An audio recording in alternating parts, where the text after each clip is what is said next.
So తర్వాత green కార్డుల గురించి కూడా ఉంది కదా సార్. గ్రీన్ కార్డులకు సంబంధించి ఏంటి? ఈ పర్మ్ రెగ్యులేషన్స్ అన్నది ఎప్పుడో 40 ఏళ్ల కింద గ్రీన్ కార్డ్ రెగ్యులేషన్స్ అన్నది 40 ఏళ్ల కింద పబ్లిష్ అయిందండి సార్. ఆ తర్వాత 2004 లో కొన్ని చేంజెస్ పట్టుకొచ్చిండ్రు వాళ్ళు. ఓకే, పర్మ్ రెగ్యులేషన్స్ 2003-2004 అంటే దాదాపుగా 22 సంవత్సరాల కింద వచ్చింది అన్నట్టు. ఓకే, యాక్చువల్ రెగ్యులేషన్స్ ఏవైతే ఉన్నాయో అంతకుముందు రెగ్యులేషన్స్ 40 ఏళ్ల కింద ఉన్నాయి. అయితే ఈ రెగ్యులేషన్స్ ప్రకారం ఏంటంటే ఒక పర్సన్ గ్రీన్ కార్డ్ అప్లై చేయాలంటే వాళ్ళు ఏం ప్రూవ్ చేయాలంటే అంటే EB2, EB3 అటువంటి కేటగిరీలా ఆ పర్టికులర్ పొజిషన్ కు మినిమం ఎలిజిబుల్ ఉన్న క్యాండిడేట్, ఒకటి గుర్తుంచుకోండి, మంచి ఎలిజిబుల్ ఉన్న క్యాండిడేట్ కాదు, మినిమం ఎలిజిబుల్ ఉన్న క్యాండిడేట్ ఏ అమెరికన్ కూడా లేడని డిపార్ట్మెంట్ ఆఫ్ లేబర్ సర్టిఫై చేయాలి. చేసిన తర్వాతనే అతనికి ఫామ్ అప్రూవ్ అని ఒకటి వస్తుంది అన్నట్టు. దాన్ని పట్టుకుపోయి I-140 ఈవెన్చువల్ గ్రీన్ కార్డ్ వస్తుంది. అయితే ఇప్పుడు సర్టన్ ప్రొఫెషన్స్ కండి అక్కడ ఆటోమేటికలీ సర్టిఫైడ్ లో ఉన్నారు అన్నట్టు. ఫిజికల్ థెరపిస్ట్ కానివ్వండి, నర్స్ కానివ్వండి, వాళ్ళకు ఏంటంటే department of labour blanket certify చేసింది. నాయన వీళ్ళు లేరు మా దగ్గర, మీ ఫిజికల్ థెరపిస్ట్ లైసెన్స్ ఉంటే మాకు మీ దగ్గర లేబర్ సర్టిఫికేషన్ ఆటోమేటిక్ వచ్చేస్తుంది, మాకేం డాక్యుమెంటేషన్ అక్కర్లేదు. నర్సులు ఫిజికల్ థెరపిస్ట్ కు ఆ లైసెన్స్ ఉంది. మిగతా వాళ్ళందరికీ ఏంటంటే వాళ్ళు డిపార్ట్మెంట్ ఆఫ్ లేబర్ కి అప్లై చేయాలి. అప్లై చేసేటప్పుడు ఏం చూపెట్టాలంటే ఇక చూడు ప్రివేలింగ్ వేజ్ ఒకటి, వాళ్ళ department of labour prevailing wage పట్టుకోవచ్చు. అంటే ఈ పర్టికులర్ పొజిషన్ కు డల్లస్ లో సాఫ్ట్వేర్ డెవలపర్ కి లెవెల్ 2 శాలరీ ఎంత, ఆ శాలరీ ఎంత అని వాళ్ళని అడగాలి. అడిగిన తర్వాత లెవెల్ 2 శాలరీ ఇస్తారు. ఇచ్చిన తర్వాత ఇక చూడు వాళ్ళ రెగ్యులేషన్స్ ప్రకారం ఏంటంటే మీరు కంపల్సరీ టెక్సస్ లో అనుకోండి, స్టేట్ వర్క్ ఫోర్స్ కమిషన్ లో అడ్వర్టైజ్మెంట్ చేయాలి, న్యూస్ పేపర్ లో అడ్వర్టైజ్మెంట్ చేయాలి, ఇంకో థర్డ్ ఏదైనా మీడియాలో అడ్వర్టైజ్మెంట్ చేయాలి. అయితే నార్మల్ గా ఏంటంటండి, ఎవరండి న్యూస్ పేపర్ చూసేది? న్యూస్ పేపర్ ఎవడన్నా IT వాడు అడ్వర్టైజ్మెంట్ చూస్తాడా? చూసి జాబ్ అప్లై చేస్తాడా? ఇంకోటి ఆ అప్లై చేసి కూడా ఎట్లుంటది అంటే ఈమెయిల్ చేయరాదు, దానికి మెయిల్ చేయాలి, ఫిజికల్ మెయిల్ చేయాలి. ఎందుకంటే ఆయన రెగ్యులేషన్స్ ఎప్పుడో వచ్చినాయి.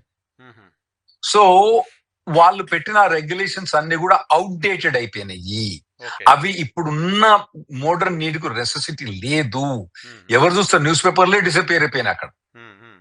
సో అటువంటిప్పుడు మీరు న్యూస్ పేపర్లు ఎందుకు ఇస్తుండ్రు? అటువంటివన్నీ చేంజ్ చేద్దాం. టెక్సస్ వర్క్ ఫోర్స్ కమిషన్ ఎవరైనా జాబ్ ఎతికిన అనుకోండి, మీరు మన తెలంగాణ అన్ఎంప్లాయ్మెంట్ బెనిఫిట్స్ సెంటర్ పోయి ఎవరైనా ఎతుకుతారా జాబ్? అక్కడ పోయి ఎవరు ఎతుకరు. ఎప్పుడో 40 ఏళ్ల కింద ఉండేది ఎంప్లాయ్మెంట్ ఎక్స్చేంజ్. సో ఆ ఎంప్లాయ్మెంట్ ఎక్స్చేంజ్ అక్కడ కూడా ఉంది, ఇప్పుడు ఎంప్లాయ్మెంట్ ఎక్స్చేంజ్ అని కూడా ఉంది అక్కడ. కానీ ఆడ పోయి ఎవడో ఎత్తుతున్నాయి జాబులు.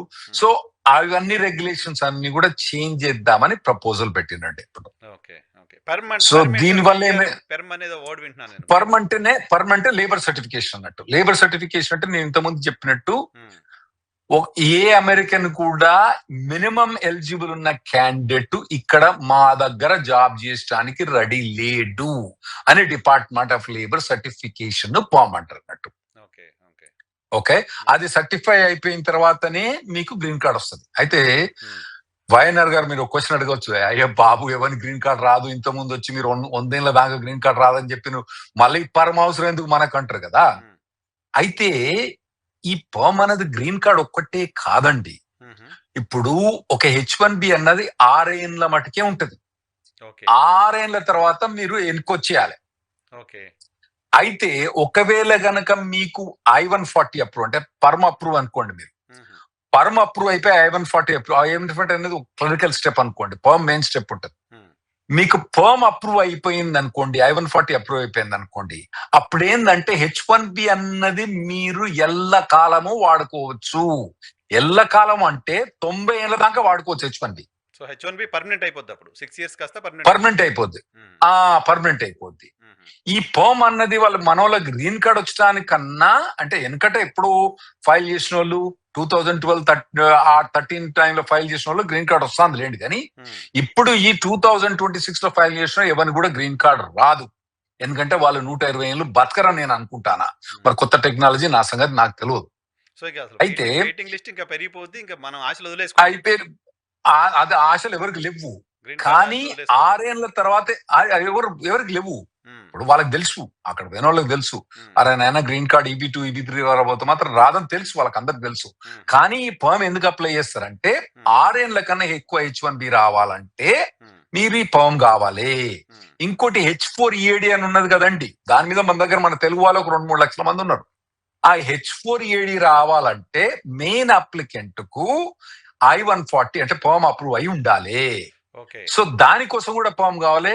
తర్వాత 6 years కోసం ఎక్స్టెన్షన్ చేయడానికి కూడా పర్మ్ కావాలి.